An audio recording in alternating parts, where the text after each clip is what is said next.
Senator Simons. Merci, Madam Speaker. I rise today to speak to the inquiry instigated by our colleague Senator Donna Dasko, calling the attention of the Senate to the role of leaders' debates in enhancing democracy by engaging and informing voters. My friends, I am passionate on the subject of debates because I am a debater, and I mean that most literally. It will probably not shock most of you here to learn that I was an eager member of my high school debate club. Indeed, back in my grade 11 glory days at Ross Shepherd Composite High School, my partner Esther Weinstock and I won the Alberta Provincial Debate Championships, and thus the chance to attend the High School National Debate Championship in Montreal. I have the fondest memories of that Montreal tournament, not just because I was ranked 5th in the country, but because it was at this glorious festival of nerds that I was finally asked to dance my first ever slow dance. Not because I was the belle of the ball, but because an older boy, a member of the Ontario team, took pity on my wallflower status and kindly asked me to dance to Stairway to Heaven, the slow dance of our era. That boy's name? David Lametti. He's now the Minister of Justice. I'm now a senator, and I suspect it's fair to say that our high school debating experiences have stood us in good stead, even if our dancing abilities have not. Debating sharpens the wits. It teaches you to think on your feet, to engage in the respectful clash of ideas, to listen, analyze, and rebut in real time. In high school competition, you have to research and argue both sides of every issue. You thus cultivate the capacity to appreciate that no one side has a monopoly on good ideas. You develop respect even for those with whom you may have an intellectual disagreement because you've learned, indeed you've trained, to view things from the opposite point of view. Debate also did wonders for my social life, and not just in high school. I went on to be a member of the University of Alberta Debate Society, where my partner Jason Lucien and I won the McGowan Cup, the Western Canadian University Debate Championship, and Jason remains one of my dearest friends. But it was also at the U of A Debate Club that I met my Valentine, my husband, 40 years ago this coming fall. You might say he and I have been debating together ever since. Perhaps unsurprisingly, we raised a debater. Our daughter, poor child, could hardly escape her fate. Call it nature, call it nurture. She was genetically engineered and raised for debate competition. And oh, she was very, very good. She attended the junior high national debate championships twice and ended up ranked the 3rd best debater of her age in the country, surpassing my own standing. But when she started high school, however, she rebelled. And oh, how she rebelled. I don't want to shock you, but I must tell you, she traded in her debate podium for the stage and became captain of her high school improv team instead. She insisted somehow that improv was more fun. Goodness knows why. Still, now that she's an articling student defending her legal clients, she's defining her debate chops are coming in very handy. But I wasn't just a debater or a proud debate mom, which is like being a hockey mom with less skate lacing and more rebuttal prep. I also spent decades volunteering my time as a debate judge and coach, writing how-to guides for the Alberta Debate and Speech Association, teaching and coaching junior high, high school, and university debaters on the basic skills and the finer points of cross-examination and parliamentary-style debate. So, when I tell you that our current format for federal leaders' debates doesn't work, I'm not just speaking as a current senator, nor as a longtime political journalist. I'm speaking as a debate aficionado. I know good debate when I see it and hear it. And the way we structure our federal election events simply isn't conducive to good debate, no matter who's on the stage.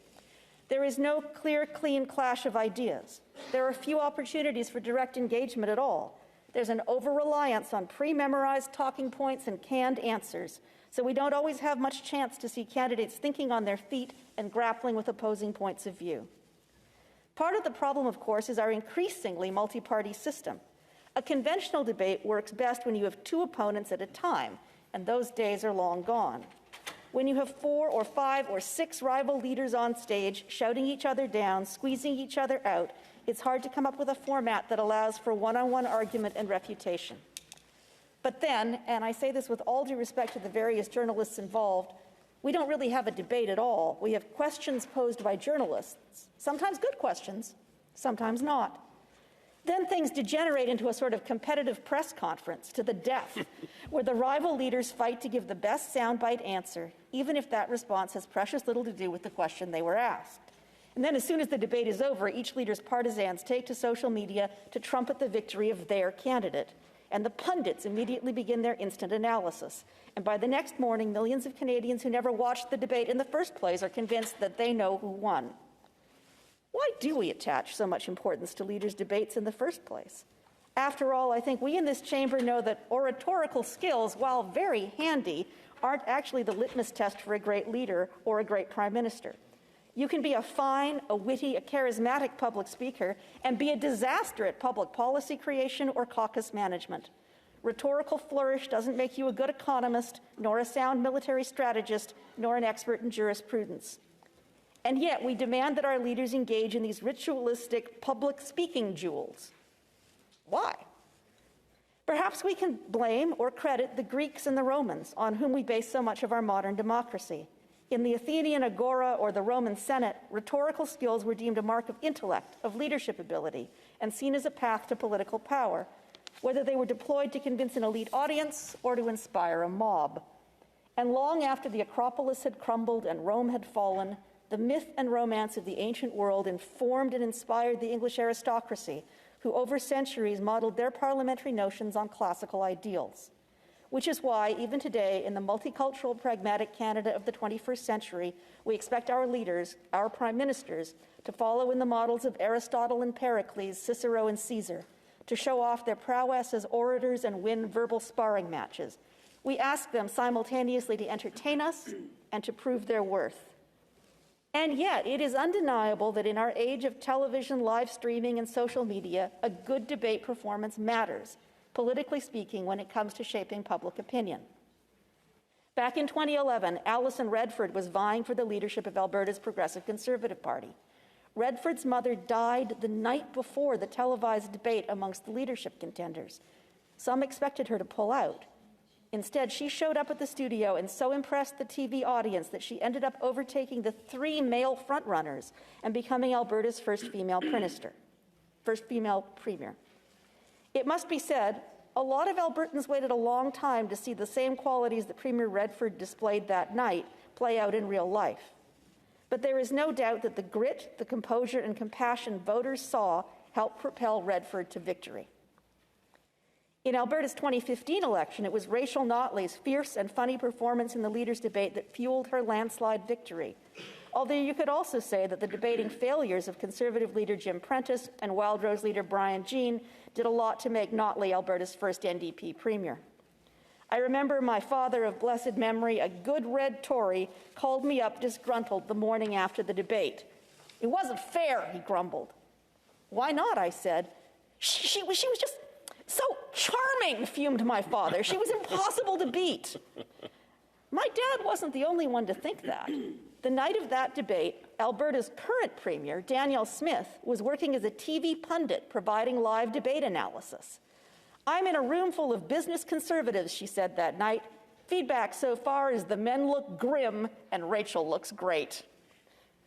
But when I think back on that historic 2015 Alberta leaders debate, I remember it not just for its outcome, but for its structure.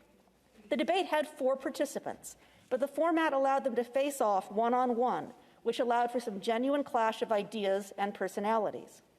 It was a debate that changed people's minds, not just because of Jim Prentice's infamous math is difficult gaffe, but because people had the chance to scrutinize Prentice, Jean, and Notley side by side, to compare and contrast, to see who seemed the smartest, the most intellectually agile, and the most sincere.